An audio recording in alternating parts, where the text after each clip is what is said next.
I'm starting to believe that this Atlanta Hawks team is sneakily good in the Eastern Conference. They just had a great win over the Knicks in the NBA Cup game. They won by 8 points. We can take a look at the box score here, and we can see that Trae Young, he had a great performance, 22 points, 11 assists.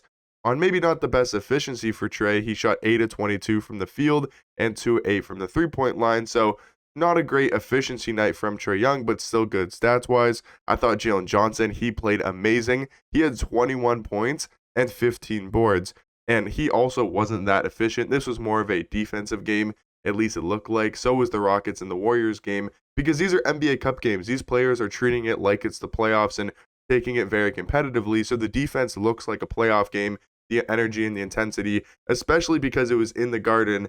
And we know how Trae Young and the Knicks do in the Garden. It's always a heated battle, and it was a great game. But Jalen Johnson, I thought, was probably the Hawks' second best player, maybe even the best player over Trae Young. I thought a guy like off the bench, DeAndre Hunter, had an amazing performance. He scored 24 points on actually really good efficiency, 8 of 15 from the field, 4 or 5 from the three-point line.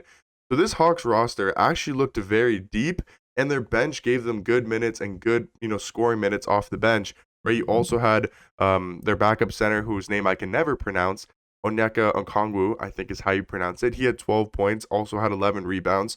So this Hawks bench looks pretty good. They even had Bogey coming off the bench and giving them 7 points. He shot 1 of 7 from 3. We know that Bogey's a really good three-point shooter. Like, he's a lights-out three-point shooter. So if you get a better night from him, he could have had, well into the 15-plus point range. And, you even didn't get a great offensive game from Dyson Daniels. I mean, he's 4-10 from the field isn't great, but he didn't shoot the ball a ton from 3.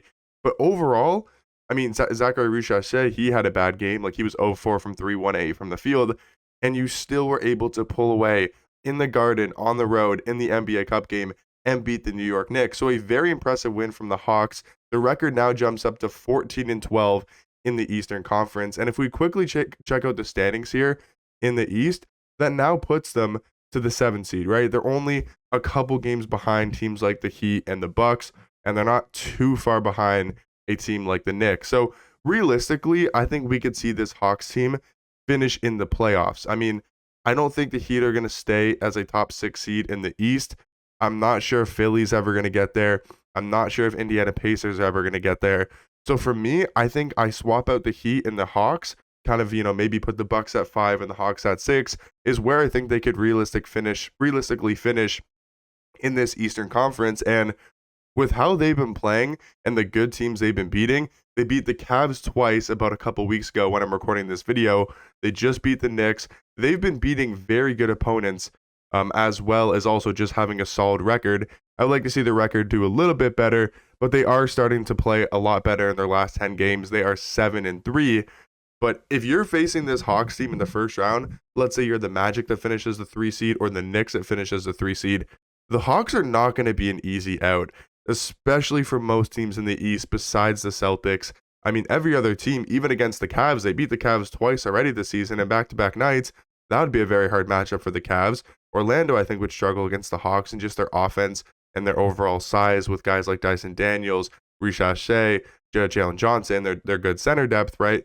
They have a tall team that I think would struggle, or I think the Magic would struggle a little bit against this Hawks team. The Bucks, I don't know if they're necessarily, going to be good in the playoffs this year. The Heat, I think, would struggle. The Knicks, we just saw, the Hawks were able to beat them. So this is a Hawks team that if they can finish as the 6th seed, would be a very hard matchup for whoever does finish as the 3rd seed in the East. But quickly, I do want to check out the Hawks roster, and I just want to quickly go over, who I think is good on this team and just talk about how the Hawks actually look like, maybe not title contenders, right? I don't think they're going to be anywhere near the NBA Finals and actually competing for a ring.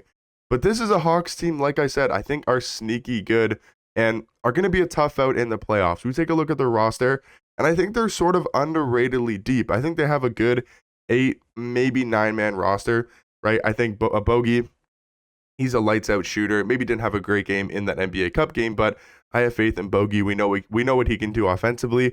Clint Capella and the other center I talked about, which again, I can never pronounce his name, Onyeka Okongwu, I think is how you pronounce it. I like their center depth and their center rotation there. They also do have Larry Nance Jr., who I thought was really good for the Pelicans last year in the playoffs against OKC. If you play kind of a small ball team like the Thunder were last year with Chet at the 5, I think Larry Nance is a really good center. So if you count Larry Nance as a center, I really like their center depth, right? They got 3, I would say, solid centers. They got good guards, obviously, with Trae Young. I mean, now they don't really have any other good backup point guards, necessarily, like Kobe Buffkin hasn't really developed into that. So if we look at their point guard rotation, it isn't much. But I do like Dyson Daniels a ton.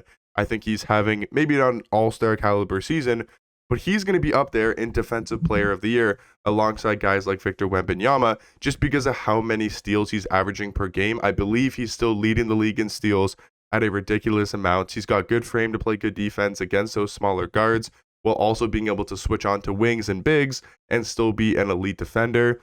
I think this team is primed to do good in the playoffs. I think they're building. I think they're rolling.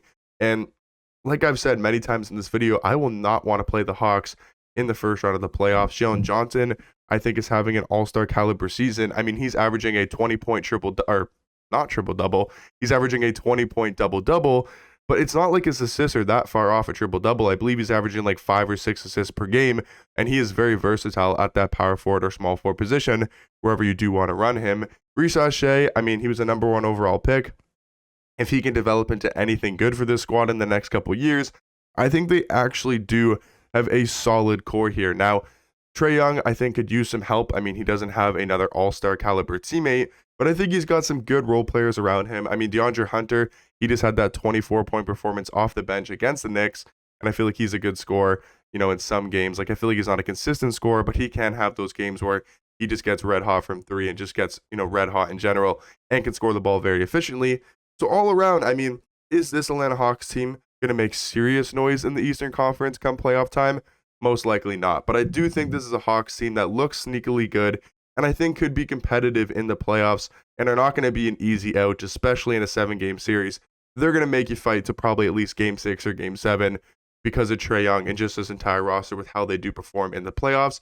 But let me know in the comment section down below, what do you guys think about this Atlanta Hawks team? They had a super impressive win over the Knicks in the NBA Cup, and now they're going to play in Vegas in the semifinals. They're going to play the Milwaukee Bucks, which I think will be a great game and just a great test to see, which of these teams actually look legit, because both of them are around the same record-wise, and I do think that'll be a great matchup. And I think actually the Bucks will win, but I think the Hawks will give them a great game. But let me know in the comment section down below, what do you guys think about this Atlanta Hawks team?